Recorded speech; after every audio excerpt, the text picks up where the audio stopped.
एक बार की बात है।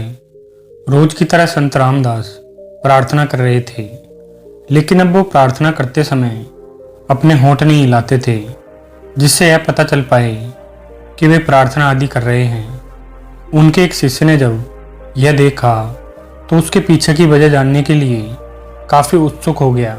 उत्सुकता के साथ शिष्य एक दिन संत रामदास के पास आया और बोला, गुरुजी, जब हम प्रार्थना करते हैं तो होंठ हिलते हैं, लेकिन जब आप करते हैं तो नहीं हिलते।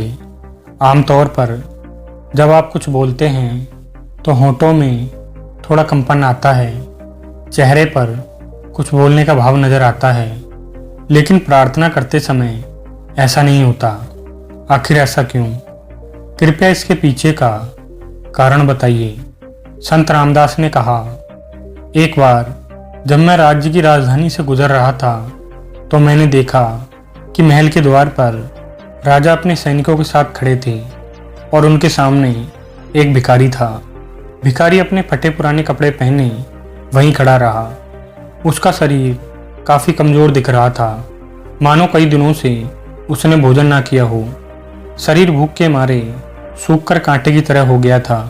ऐसा लग रहा था कि वो किसी भी पल नीचे गिर सकता है। उसके पूरे कमज़ोर शरीर में सिर्फ आंखें ही उम्मीद से चमक रही थी। तभी राजन उसके पास आए और पूछा, तुम्हें क्या चाहिए?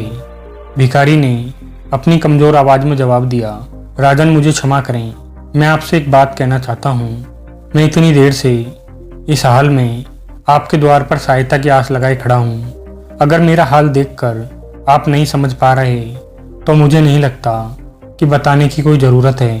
और आखिर बताने के लिए बचा ही क्या है राजन? आप मेरी हालत को देखिए। मेरा अस्तित्व ही आपसे पुकार पुकार कर सहायता की मांग कर रहा है।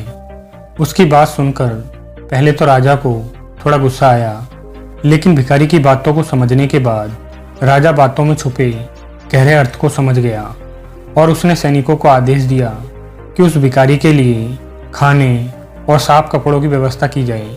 फिर संत रामदास ने शिष्य से कहा, उस घटना से मैंने ये सबक सीखा कि उस राजा की तरह ईश्वर भी हमारे हाल को देखकर सब कुछ जान जाते हैं कि हमें क्या चाहिए, क्या तकलीफ है और हम क्या पाना चाहते हैं।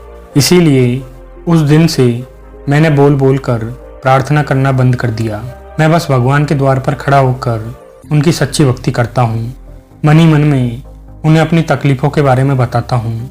मैं जो पाना चाहता हूँ उस बारे में बताता हूँ। गुरुजी की इस बात को सुनकर शिष्य के मन में एक और सवाल उठ गया और उसने उत्साहित होते हुए पूछा, गुरुजी, एक बात बताइए, प्रार्थना करने का उद्देश्य क्या होना चाहिए? संत रामदास ने मुस्कुराते हुए जवाब दिया, प्रार्थना का उद्देश्य ईश्वर में सच्ची आस्था को मजबूत करना होना चाहिए। इसीलिए तुम ईश्वर के लिए जो भी करो उसे सिर्फ ईश्वर को खुश करने की आस्था से करो। कभी किसी और को दिखाने के उद्देश्य से ना करो। अपनी प्रार्थना को अपने और अपने ईश्वर के बीच ही रखो। अगर तुम्हारी आस्था मजबूत होगी तो ईश्वर तुम्हारी प्रार्थना को जरूर पूरी करेंगे, लेकिन अगर आस्था कमज़ोर होगी तो तेज तेज चिल्लाकर प्रार्थना करने से भी कोई फायदा नहीं।